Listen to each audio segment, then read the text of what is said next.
So,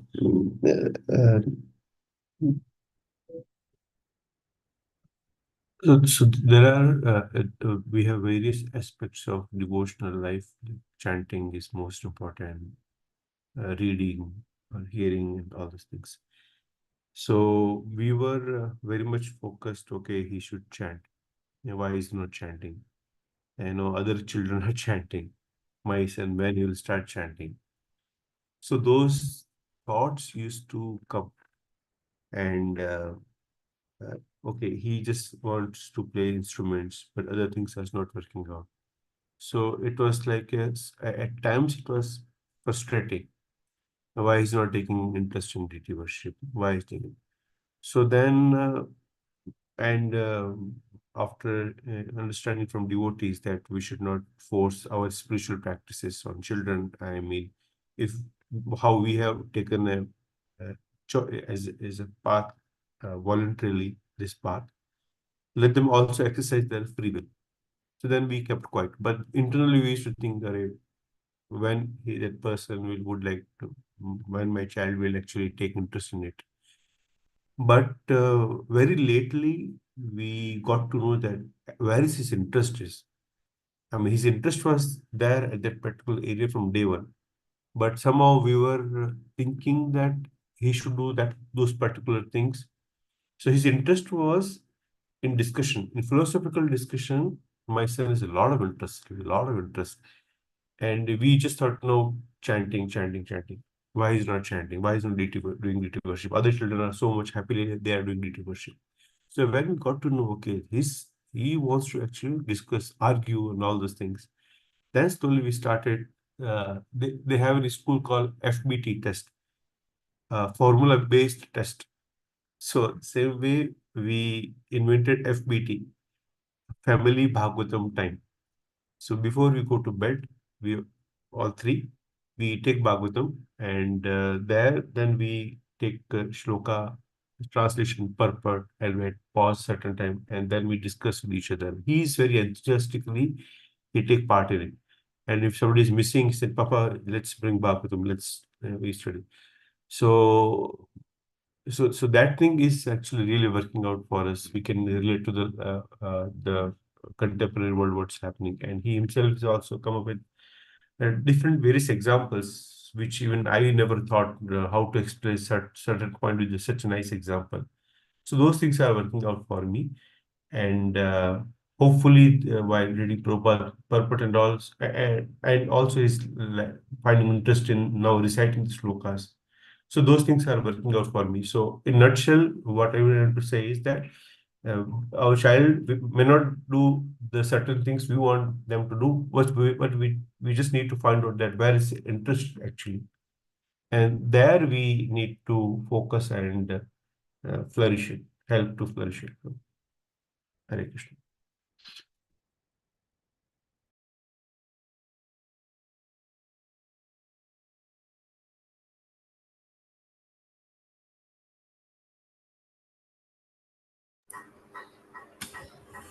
Thank you, Prabhu, for sharing your experience. So, Sweta Mataji, Hare Krishna Prabhuji, Nanda Pranam Prabhuji. yes, Mataji, please share your experience.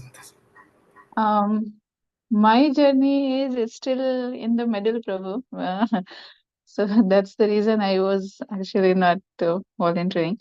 Um, I came in this when my kids were already little grown up. My son was anyway was already a teen, and my daughter also was growing up. And for me, I mean, in my family, it is not that both the parents are doing the one thing and they are giving one direction only to the kid that, okay, this is the way you have to go. So in our family, the mother and father also keep on discussing.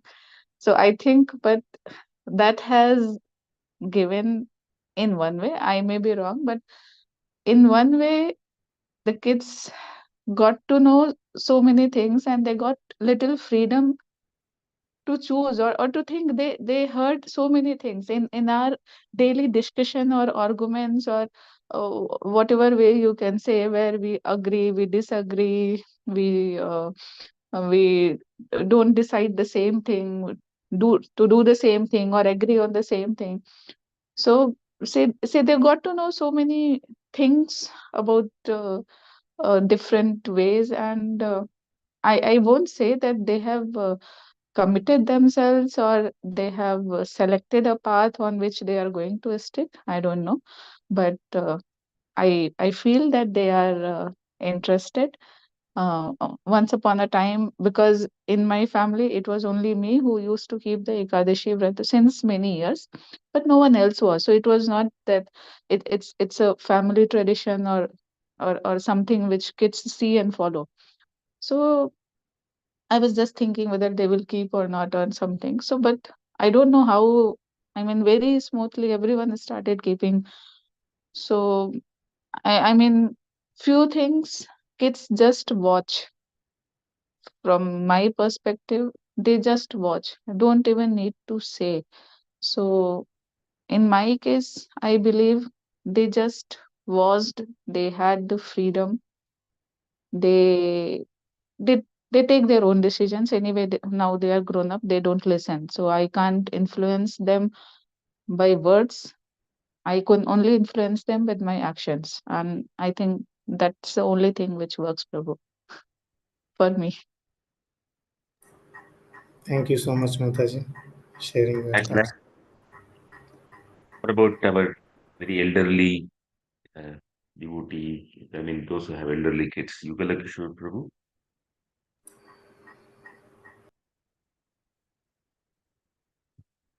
Hare Krishna.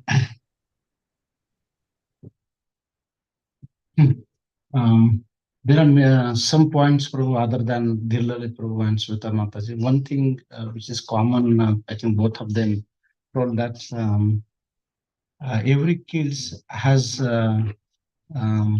coming with their own baggage of karma. So we cannot influence to a very higher degree. We have to encourage those kids. I mean, our kids encourage and engage them in a way that we are not forcing upon them. Force does not work. It actually get backfired. So one of the thing which happens that when we become when we started practicing Krishna consciousness, and one thing happens that we start preaching them, and we want that whatever our desire that we try to enforce on them, which actually does not work. And what really works is that what Shweta Mataji was also saying is that they instead of telling that if we show by our own example, that works very, very wonderfully. Very wonderfully it works. That rather than saying that you do this, that if we do that together, or we just do ourselves and they follow that and they actually try to do that. And other thing also is very important, a very nice way it works is that if we sit together and say, let's say that, okay, can we read a Ramayana book? Can we go to Bhakti center or temple together? Or can we chant together? So that works very nicely. So they feel that everybody is doing with a common purpose.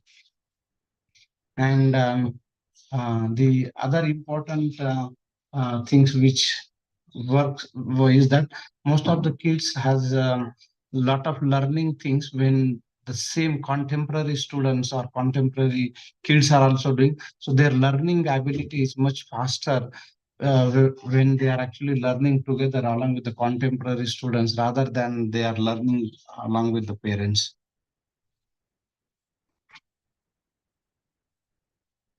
So very open communication. Open communication is very important aspect as they grow up.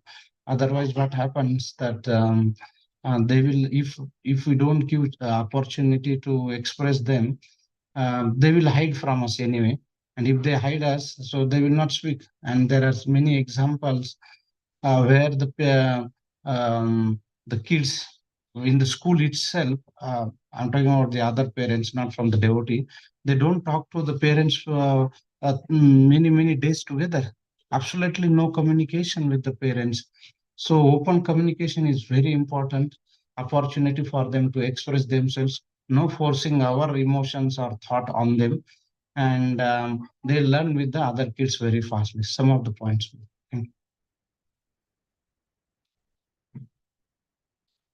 Thank you, Prabhu. I'd like to ask, before it's 6:57, we have 3, 4, or 5 minutes more, something like that.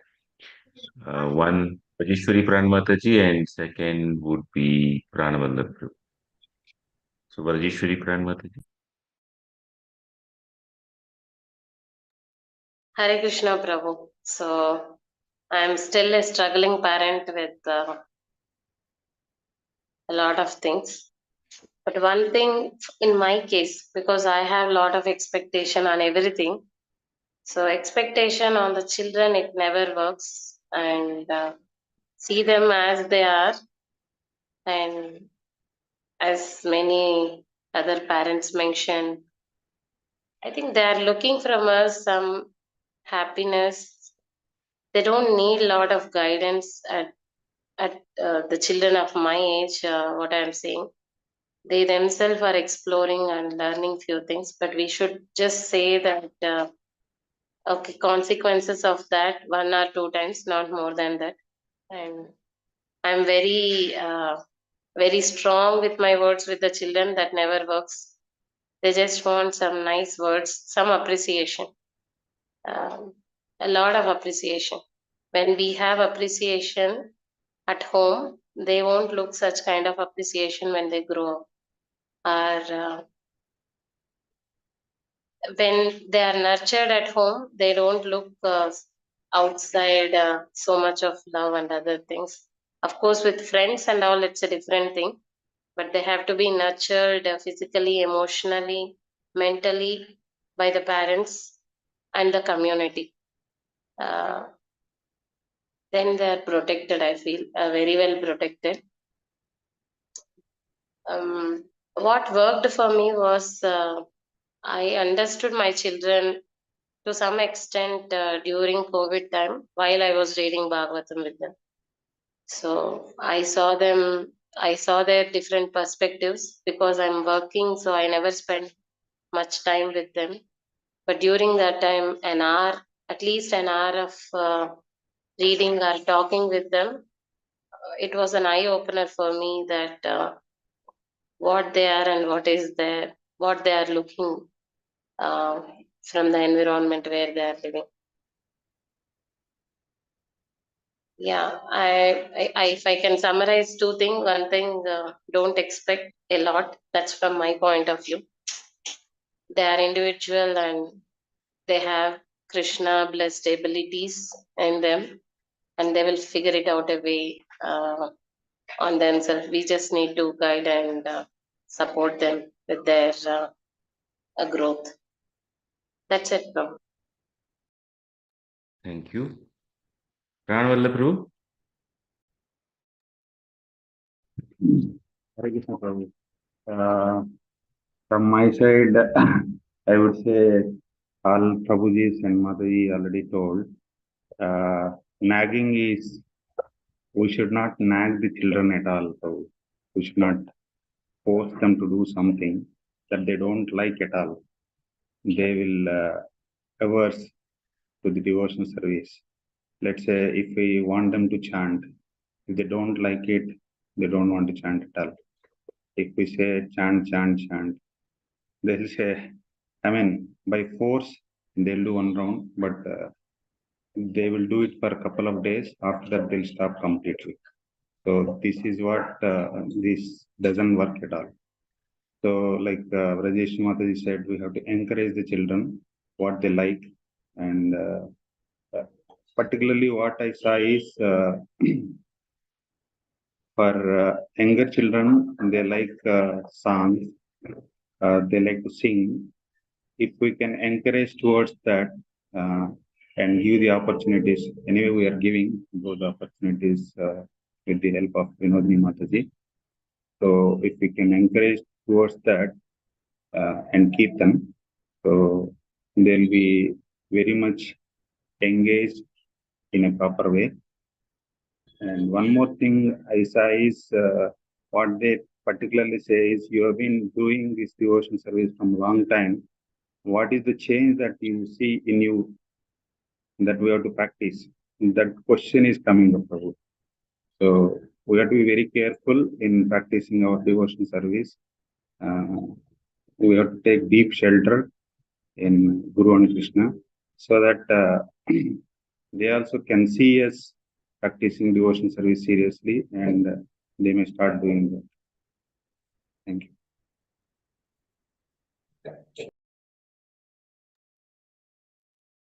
Anybody else wants to say?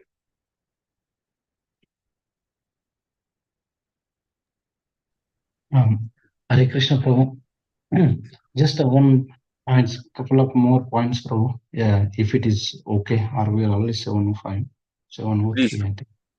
Yeah, please. Which I did not do that, but the principle is very nice.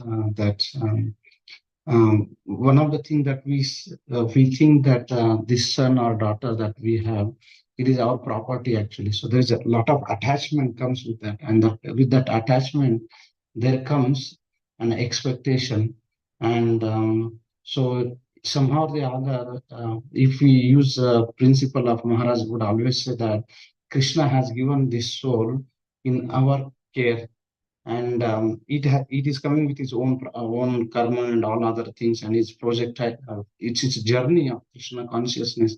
So if we just work as an instrument into that, this is a very wonderful principle, but in practicals there could be challenges, but this could work in a very nice way.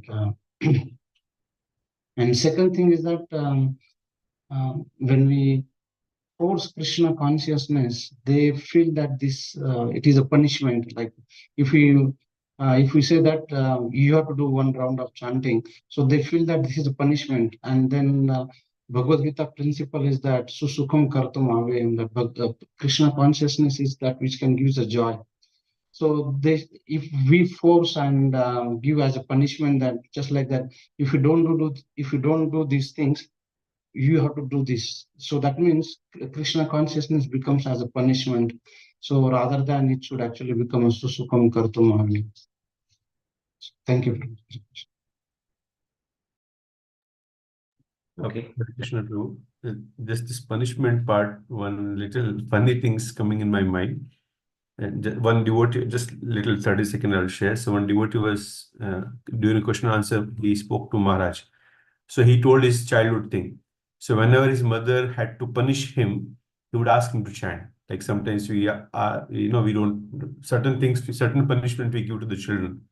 And that Mataji will ask his son to chant if he does something wrong. So when he grew up, then he became a devotee, but still the chanting was giving him the sense of punishment, which he had experienced in the past. So he was asking Maharaj, how do I overcome? Thank you, Prabhu. Please continue.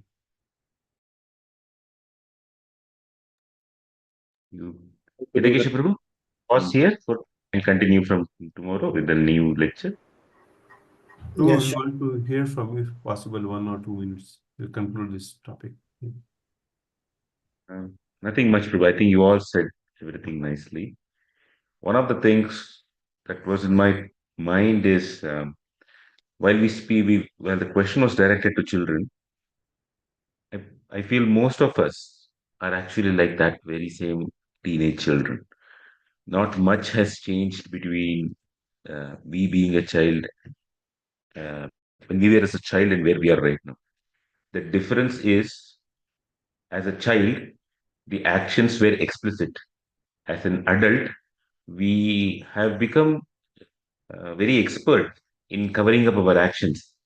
But when we look at the intention space, when we look at the feelings space, it is mostly we are also, all of us are also like that very same teenager, or our value system, our stimulus and response system that we have developed during our childhood is what usually stays with us. So the important aspect I feel here is spirituality is for those who really feel I have something to do in life. I want to do something in life. I want to contribute something in life. And more growth comes when the want something transforms to give something. Uh, I mean, when we read the life of or the biographies of great acharyas across religious creeds, I mean, I'm even talking about some Advaitins, I'm talking about some Christian acharyas, etc. All of them, at some point in time, they believe that I'm here to do something great. That greatness, the feeling that, I mean, like either it was not necessarily due to their parents, but it was due to them being exposed to certain ideas, them being exposed to certain value systems. And that is what we need to do, not just for our own children, but for all the entire humanity as a whole. That, dear humanity, you are here to do something great. Don't just live a normal life. Don't be normal. Be abnormal. This whole purpose of being normal, just following some rules, some regulations, it uh, removes the vitality, that removes the sap of life as such. When we make children believe that I am here to do something abnormal, then comes the question: am I supposed to create the next Twitter? Am I supposed to create the next Google? Or am I supposed to do something which goes beyond each of these births? And then transformations can happen, because when there's a bigger purpose, we don't have the strength to carry it out. Then the dependence on God comes. Then the dependence on great devotees comes. And then the spiritual growth happens. That's all. Thank you so much, Prabhu, for sharing. So we'll stop here, Prabhu, for today's session.